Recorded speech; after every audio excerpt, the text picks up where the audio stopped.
They say fate works in mysterious ways. But no one in that crowded diner could have predicted this.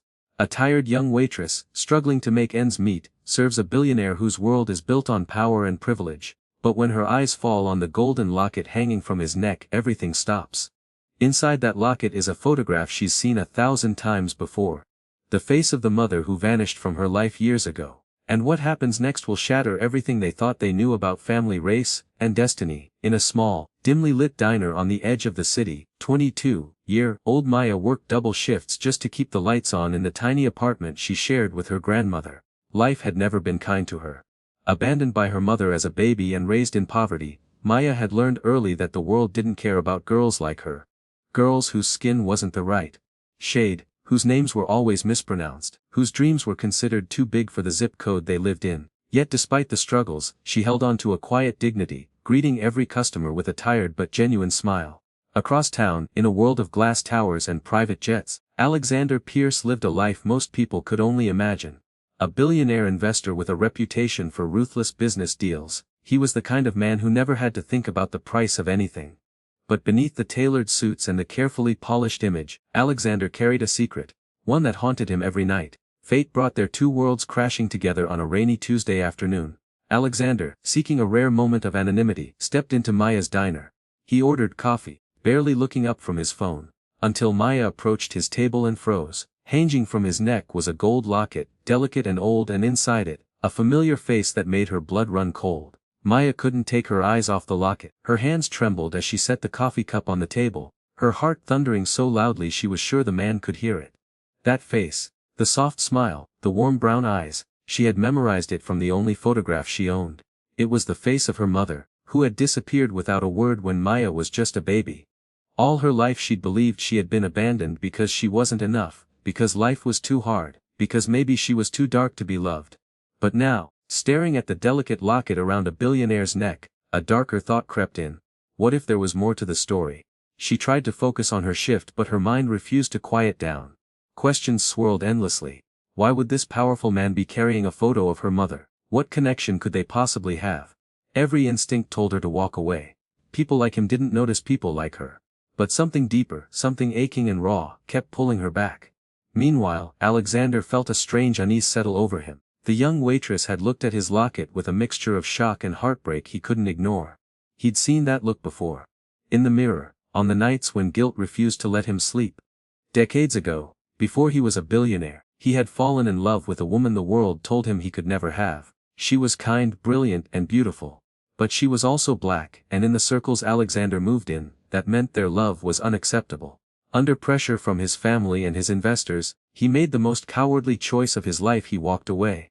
And when he did, he left behind more than just the woman he loved. He left behind the daughter he never met. That truth had haunted him for over 20 years. He kept the photo of her mother close as a reminder of the price of his ambition, of the humanity he had sacrificed for wealth and acceptance. And now, here in this run-down diner, he was beginning to suspect fate had brought that buried past back to confront him. Maya's curiosity turned into determination. On her break, she stepped outside, clutching the edge of the photo she always carried. The same one she used to kiss goodnight as a child. With a deep breath, she walked back into the diner and approached Alexander's table once more. She needed answers, even if the truth shattered her. But as she stood there, her voice caught in her throat.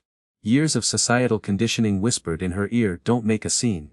Don't question people like him. Stay invisible." Yet another voice, louder and stronger, rose inside her. The voice of a girl who had been ignored too long, who deserved to know why her mother had vanished. And with trembling resolve, Maya prepared to uncover the truth that would change both of their lives forever. The diner had gone quiet, the lunchtime rush fading into background noise as Maya stood frozen beside Alexander's table. Her palms were slick with sweat, her chest tight with fear and fury and hope all tangled together.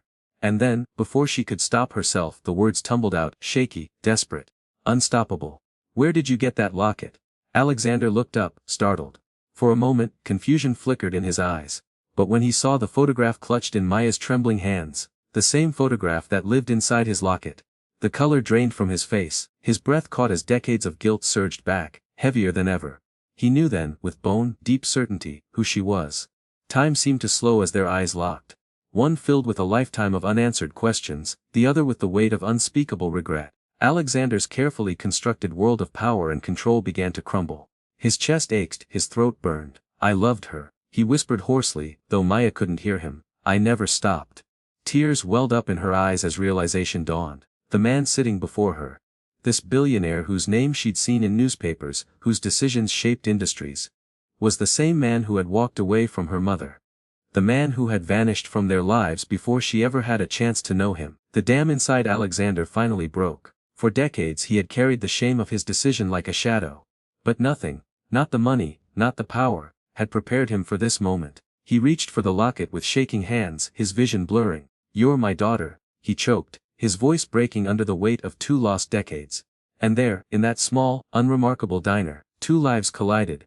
One scarred by abandonment, the other by guilt. As the truth they had both run from finally stood in the open, silence hung in the air, thick and trembling, as if the entire world was holding its breath. Maya stared at him, trying to reconcile the image of the powerful billionaire with the man who had once been part of her mother's story. And now, apparently, part of hers. "My daughter." The words echoed in her mind, both comforting and cruel. She wanted to scream, to demand answers for the birthdays missed, the nights she cried herself to sleep, the years spent wondering why she wasn't worth staying for. Yet, beneath the anger, something unexpected stirred, a deep, aching sadness, because despite everything here he was, broken and human, stripped of his wealth and status, just a man drowning in regret. Alexander's tears fell freely now, landing on the table like shattered pieces of the life he had chosen over love. "I made the worst mistake of my life," he confessed quietly. "I was too afraid, of judgment, of losing everything, and in the end, I lost the only thing that ever truly mattered." His voice cracked under the weight of 2 decades of silence. Maya listened, every word slicing through her carefully built walls. She saw the truth in his eyes.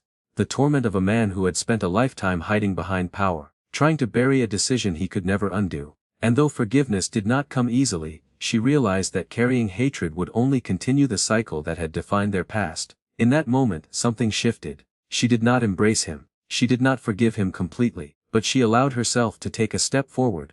A small, trembling step toward understanding. "I don't know if I can ever call you father," she whispered, her voice steady but soft. "But maybe we can try." For the first time in years, Alexander felt hope flicker in his chest. He knew it would take time. Time to rebuild trust, time to heal wounds, time to earn the right to be part of her life. But as they sat there, 2 people bound by blood and broken history, they both knew that the first step had been taken, because racism had stolen more than just a relationship. It had robbed a child of her father, and a man of his family. But by facing the truth, by refusing to let the past dictate the future, they had the chance to reclaim what hatred had once destroyed. And maybe that's the real lesson, that the walls society builds between us can only stand as long as we choose to accept them. What happens when we finally tear them down, is up to us.